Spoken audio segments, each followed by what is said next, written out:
Today, I want to give you some real life examples of ordinary wage earners who created financial freedom. Because this freedom isn't reserved for wealthy people, high wage earners, people born into a rich family, or those who understand the true inner workings of the stock market. This wealth was created through the application of a simple mathematical formula available to everyone. It's just that most of us don't know about it and we don't apply it. I didn't start seriously investing until 2018. At that point, I was six figures in debt after a divorce. However, I was still able to retire a little bit early in the spring of 2024. So this isn't just a theory, it actually works. And no matter what stage of life you're at, your 20s, your 50s, already retired, you can likely invest a small amount each month. And that's all it takes. A little bit invested consistently in something wise will work. And if you want some ideas on wise investing, check out my video on couch potato investing. I'll put a link to that video up in that corner. All right. First, let's look at the formula itself. Now, I don't want you to freak out over this because if you don't like doing math any more than I do, you don't actually have to plug in any numbers and figure anything out. I just want to show you how compounding works. First of all, in the formula, A, that's the amount that you're going to wind up with, the future value of the money that you start investing. And then P is the principal. That's the actual amount that you do invest. Obviously, the more often and the more you can invest, the higher your future value, the amount you get, is going to be. R is the rate of return, what your investment will earn over time. And the magic part of this formula is the T, how long you leave it invested.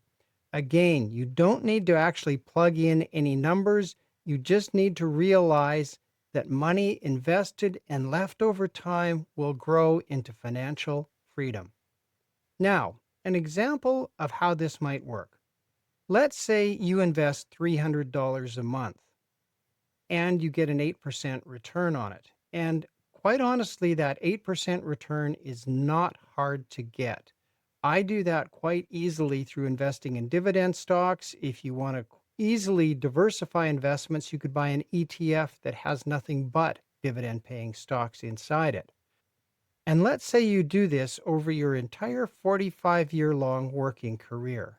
At the end of that time, without any other savings or investments or pension or anything else, you would have $1.3 million. Some people make fun of this and criticize it, calling it a get-rich-slow plan. And I kind of understand that. But I prefer to think of it as getting rich automatically and getting rich for sure. You see, that time is going to pass anyway, and it's going to pass a lot quicker than you might think it would. This way, you're putting time to work for you. You're making time an ally instead of an enemy. I don't know how many people I've talked to who've become worried as they approach retirement that they don't have enough money and feel it's too late to save what they actually need. This way, time does the heavy lifting for you. And yes, for sure, there are other ways to build wealth much quicker. Investing in real estate, starting a business, working a part-time job. Just don't neglect this one because it makes getting rich and gaining financial freedom automatic. And then there's those real life examples I talked about. One of the best known and one I've heard about several times from different sources is a man named Ronald Read. He was a gas station attendant and a janitor. And what he did is he consistently and patiently invested in blue chip stocks that paid dividends and reinvested those dividends. If you're not sure what a blue chip stock is, just Google the term and you can even find suggestions of blue chip stocks you could invest in your country.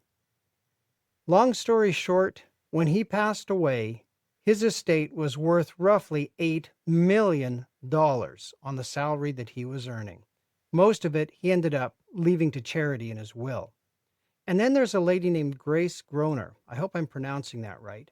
She purchased 3 shares of a stock called Abbott Labs in the 1930s. Again, just held on to them, let the dividends reinvest, and wound up with roughly $7 million. No hedge funds, no crypto, no NVIDIA, no hot stock tips, no timing the markets, just time, discipline, and the magic of compound interest. You see, that small t in that formula I gave you is magic. It's powerful. It gives ordinary money the time to grow into something extraordinary. No brilliance on your part, no high income needed, no perfect market timing. You just need consistency and patience. Today, we have low fee and even no fee online brokerage accounts that let you buy your stocks and automatically reinvest your dividends. You can even set up your account so that money is transferred into it each month. A lot of the friction that used to be there and a lot of the cost is now gone. The math works. We just don't always use the math. And that's why I'm teaching this to my daughter. So you see, financial freedom is not something magical that's available to only a select few lucky people. It's simple math applied consistently. Thank you for watching today. If this has helped you to understand how you might gain financial freedom, please consider thanking me by buying me a coffee. There's a link for that below in the description. I'll see you next time, and in the meantime, here's some other videos that you can check out.